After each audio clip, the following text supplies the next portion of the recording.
Hi, it's Marieta. Thank you so much for tuning in today's video. I want to talk about E2 visa investment requirement 2021 coming up. Alright guys, so before I dive deeper, I do want to ask you to subscribe. If you are new to my channel, welcome. And like I said in today's video, I do want to talk about E2 visa investment requirement in 2021. So what is new? What has changed? What are the updates for E2 investors? Before I start, I do want to say that I made a video, the overview of the requirements for E2 visa investors in 2021. So you want to definitely check out that video. I'm going to link it for you. Now, when it comes to investments, when it comes to requirements for E2 visa, everything is the same. So you have to invest substantial amount of capital. So what this essentially means is that you have to invest just enough for your business to be operational and not marginal. And that really depends, right? It depends on that particular model, it depends on the location, it depends on different factors. So let me give you an example. If you are buying existing business, for example, you're buying a restaurant, if you're investing $50,000, chances are you're not going to be approved because that's not substantial amount of capital. However, if you are investing into brand new business and it's service-based business, maybe it's a digital agency, maybe you are good enough with $50,000 investment. Majority of lawyers will usually tell you that you need to invest $100,000 or more for E2 investor visa, and that's not accurate information. I have helped people who invested less than $100,000, less than $80,000, and they got approved, and it's because you need to invest substantial amount of capital. Period. So this means, again, you have to calculate what is my startup cost, and accordingly you need to invest, but you need to make sure that when you invest, you are able to show that the business is active, operational, profitable, and not marginal. So again, what does this mean?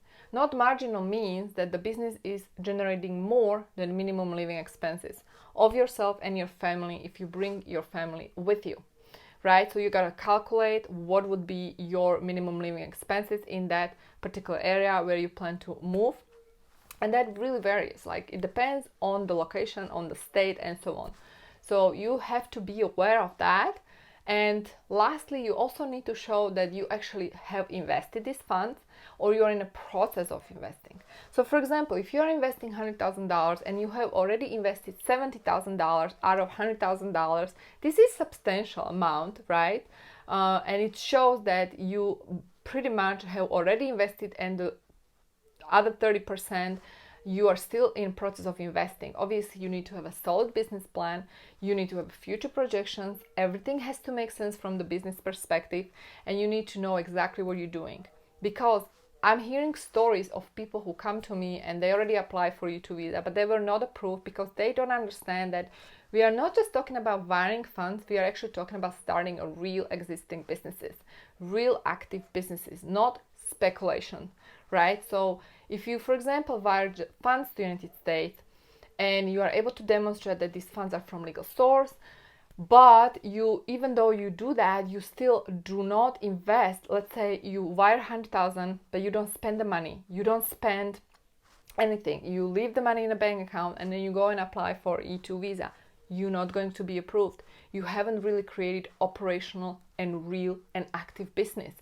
It's more of a speculation. You actually have to show that you have invested these funds as an E2 investor and you put these funds at risk. Your investment is at risk. You're bearing the risk of this investment by showing that you have actually invested in such a way, right? So if you leave the money in the bank account, how did you invest? You didn't. So you actually have to have a strategy exactly how you're investing these funds. But back to the question, is the investment requirement the same for 2021? Yes, it is. E2 visa stays the same, it has the same requirements as in 2020. And people also ask me if they can move to US during the immigration ban, during the proclamation, can they start a business? Yes, you guys, you can start a business, you can move to US under E2 visas, even though there is immigration ban in place.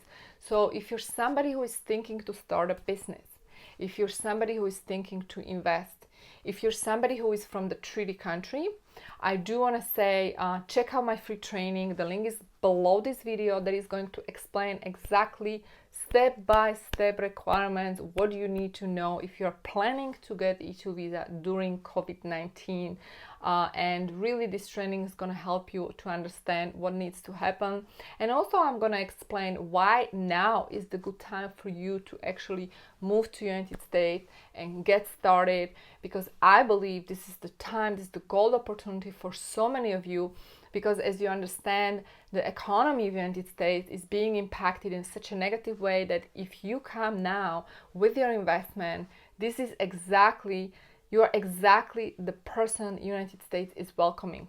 So keep that in mind and don't get discouraged. So I hope this was a helpful video. If you guys have any comments, you can leave your question below. Sometimes I do answer these questions, but don't get mad if I don't answer your question. If you need to speak with me, you can book a consultation. There is going to be a link below this video where you can book a consultation one-on-one with me, and we can go from there.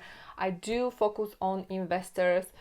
And mostly I'm serving foreign entrepreneurs. I've been doing this for 10 years now. That's exactly how I started in the United States with $700, went to law school, graduated, nobody would hire me. So I started my own company and I put myself on E2 investor visa status. So I've been through this myself. So exactly what I'm doing for other people, I've done for myself. So guys, if you need any help, reach out. I'm here for you, and stay tuned for my upcoming videos. And also check out my Instagram account where I'm actually sharing useful updates and motivation as well. Thank you so much for tuning in. See you soon. Have a great day.